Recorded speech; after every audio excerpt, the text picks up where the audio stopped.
안녕하세요. 대담한 사람들의 강민지입니다. 진한 바다 냄새 그리고 사람 냄새 하면 떠오르는 곳이 바로 자갈치 시장이 아닐까 그런 생각이 드는데요. 이런 자갈치 시장의 이야기를 시로 풀어낸 분이 있어서 오늘 특별히 모셔왔습니다. 일명 자갈치 시인이라 불리는 신진년 씨와 오늘 함께하겠습니다. 안녕하세요. 안녕하세요.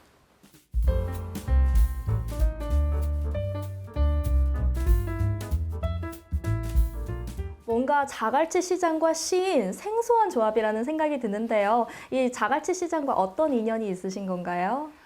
저희들 자갈치에서 우리 시아버님이 한 70년대부터 자갈치에서 일을 하셨거든요. 와, 70년대부터요?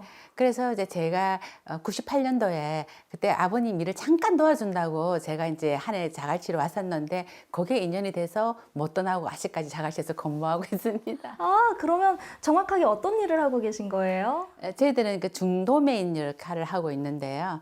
저기 트롤선, 국내산 트롤이 들어오는 배에서 들어오는 오징어라든지 거기에 대한 그 배들이 잡아오는 생선 있지 않습니까? 그거를 저희들이 사서 공장에도 보내고 유통업자들한테도 보내고 수출도 하고 하는 그런 일을 하고 있습니다. 와, 그럼 찐으로 정말 자갈치 시장이 터전인 그런 일을 하시는 거네요. 예, 예. 그럼 이 자갈치 시장과 관련된 시를 쓰시는 거잖아요. 몇 예. 편 정도 쓰셨어요? 시는 지금 저희들이 제가 모아놓은 편수로 따지면 한 100편 정도 됩니다. 100편이요? 네네.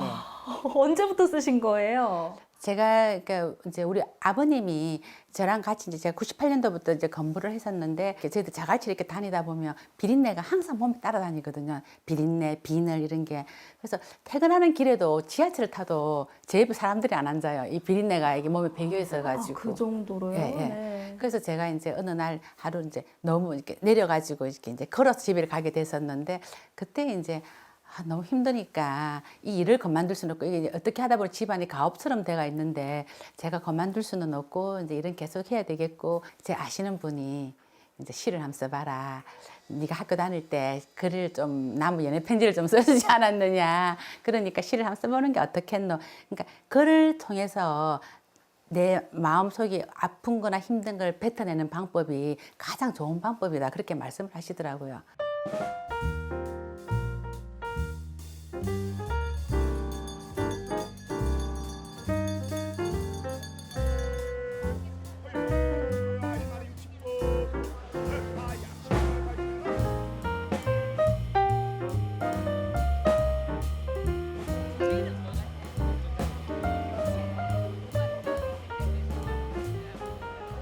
자갈치 시장의 이야기를 시로 풀어내면 어떤 느낌일지 굉장히 궁금해지는데요. 선생님이 쓰신 시 중에 대표적인 시 하나만 소개해 주세요.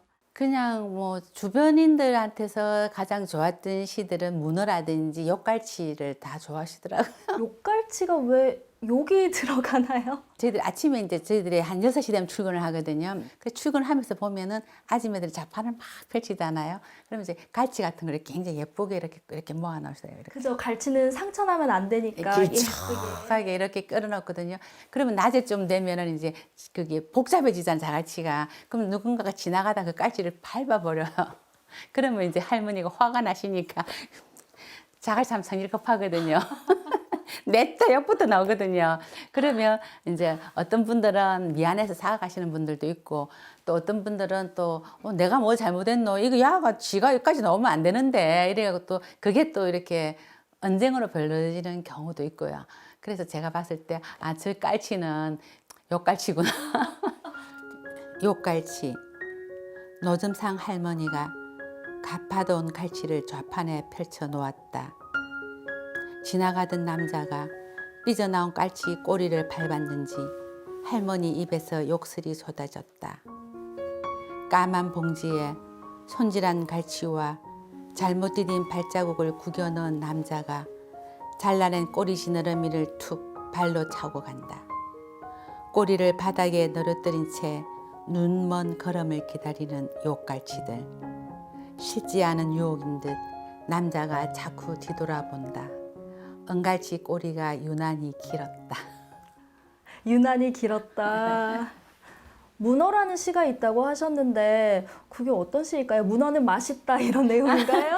아니요, 그게 아니고 자갈치 이렇게 걸어가면은 빨간 다라이에 문어들이 이렇게 넣어놓거든요. 근데 걔들이 자꾸 빠져나가요. 다리 맞아요. 하나를 딱 세워서 이렇게 도망가거든요. 근데 그게 그 모습들이 우리 자갈치에서 근무하다 보면은 이제 아줌마들이 열심히 일을 하는데 남편분들이 몰래 놀러 다니시는 분들이 굉장히 많아요. 그래서 저 모습이 딱 쳐다보고 있으면은 이제 주인 몰래, 마누라 몰래 도망가는 어떤 그 아저씨의 모습이 떠오르거든요. 그래서 제가 이제 그 문어를 쓰게 된 거죠. 문어. 어물전 민머리 아저씨는 자주 가출을 한다. 몰래 한 발을 문지방에 걸쳤다가 슬쩍 7개 발을 넘어서서 저전길을 빠져나간다. 탈출을 꿈꾸는 아저씨. 용케 눈을 피해 밖을 나서도 곁 눈길에 인해 들키고 만다. 파란 바가지로 여지없이 대머리를 엉징당한 뒤에야 붉게 멍든 머리를 싸잡고 다리를 푼다. 끝없는 도피를 꿈꾸는 민머리 아저씨. 그물망 거무통에 갇혀 떠나지 못하는 자갈치 바닥이 바다다. 주변의 상인분들도 선생님이 시 쓰는 걸 다 아시나요? 잘 몰라요. 잘 몰라요. 뭐 친하신 분들은 몇 분을 아는데 이게 시를 쓴다 이러면 좀 사치스러운 느낌도 들고요. 근데 뭐 잘 몰라요. 이전에도 글을 좀 쓰셨나요? 아니요, 뭐 아시다시피 우리 저희들 뭐 중학교, 고등학교 때까지 책을 조금 읽고 나면 대학 가기 바빠가지고 대학 가야 되고 대학 졸업하면 취업해야 되고 취업하면 결혼해야 되고 결혼하면 애 키워야 되고 그랬는데 이제 고등학교 때 친구들 연애 편지 대필은 제가 좀 해줬어요. 제가 해줬다는 걸 몰랐는데 제가 이렇게 시인으로 등단을 하고 나니까 친구들이 야, 니 글 쓸 줄 알았다 그러더라고. 그래 왜 이러니까 니 대필할 때 알아봤다 하면서 그래서 아 내가 그래도 이 편지도 이게 글쓰기 연습이거든요. 그래서 글을 좀 썼었나 보다. 그리고 뭐 고등학교 때 뭐 시화전 같은 거 할 때 제가 시를 한 편 냈는데 그 이제 시화전을 하고 나서 이제 국어 선생님이 그 시화전 시를 쌤 달라고 하시더라고요. 이 시가 너무 좋다고. 그래서 드렸는데 그런 거 보면은 저만 몰랐고 저는 이제 제가 그 국문학적으로는 관심이 없었기 때문에 저는 잘 몰랐죠. 일상적인 삶에서 어떤 한 장면에 포착해서 시를 쓰는 게 정말 쉬운 일은 아닌 것 같거든요. 선생님은 영감은 어떻게 얻으세요? 그러니까 항상 머릿속에 품고 있어요. 어떤 장면을 보면 쟤가 나한테 무슨 말을 하지?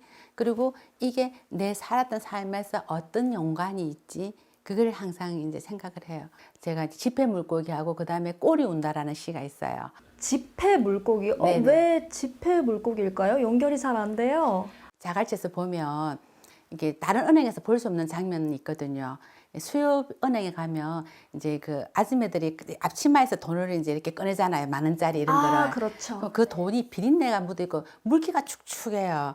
그래서 그 아가씨들이 이렇게 드라이기를 말려요. 은행에서 아가씨들이. 정말요? 예. 그러면 돈을 이렇게 말리면 돈이 이제 그 냄새도 나지만 비늘이 정말 이렇게 말리고 말라가면서 비늘이 바로 떨어지거든요.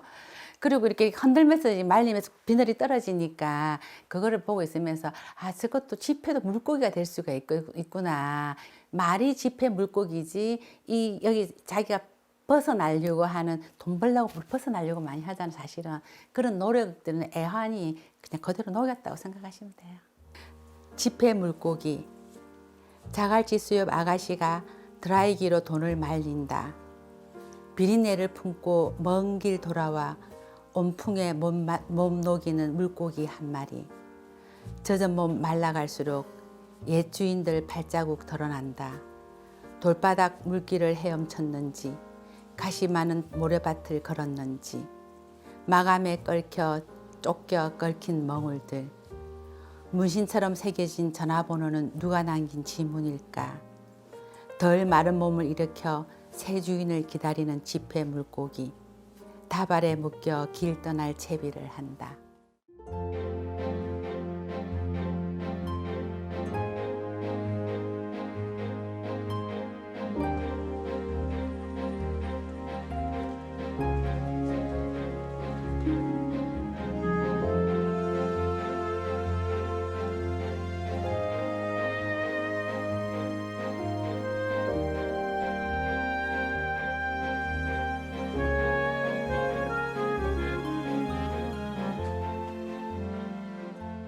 오랜 시간 동안 자갈치 시장에 있으면서 느낀 점이라고나 할까요? 선생님은 어떤 점을 가장 많이 인상 깊게 느끼셨어요? 사람들은 자갈치 시장 이러면은 딱 선입견이 억세다라는 생각을 많이 하거든요. 자갈치는 억세다, 아지매들이 억세다 이런데 실제로 저희들이 다루는 것들이 생선이 좀 줄지 않습니까? 그러니까 신선해야 되고, 그죠? 그러니까 성질이 급해질 수밖에 없어요.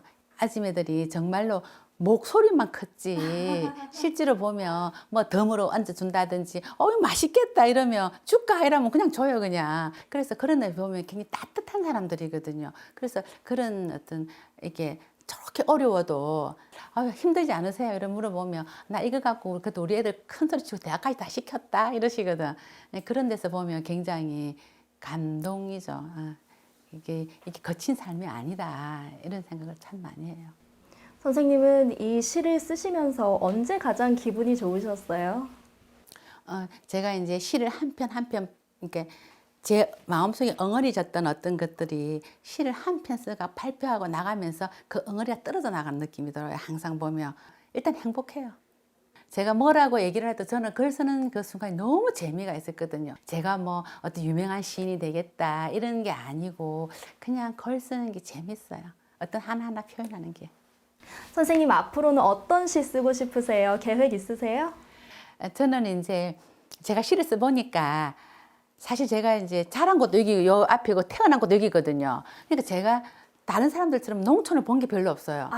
그래서 저는 뭐 친구들이 막 농촌에서 있었던 이야기하면 저는 거기에 대한 감흥이 전혀 없거든요. 그냥 바다만 많이 보셨군요. 예. 저는 우리 아버지도 배를 타셨고, 그러니까 아버지가 배 타니까 늘 바다 보면 배 들어오는 장면만 쳐다보고 아버지 기다리고 이런 게 내 마음에 녹아 있기 때문에 저는 이제 가장 쉬운 게 바다예요. 그래서 앞으로는 저도 이제 바다실 더 계속 쓸 건데 이제 바람이 있다면 지금까지는 제가 육지에서 보는 바다를 많이 썼거든요. 근데 이제 앞으로는 바다에 들어간 삶, 어부들의 삶이라든지 내 아버지의 삶 이거를 이제 꺼잡아내 가지고 좀 더 깊이 있는 바다를 쓰고 싶어요. 그래서 시에만 국한하지 않고 지금 제가 요즘에 이제 수필을 좀 공부하고 있거든요. 제가 시로 다 표현할 수 없었던 것들 있지 않습니까? 그거를 수필이나 소설로 이제 다 같이 할 수 있으면 제가 하고 싶다는 생각을 많이 해요. 잠이 모자라요.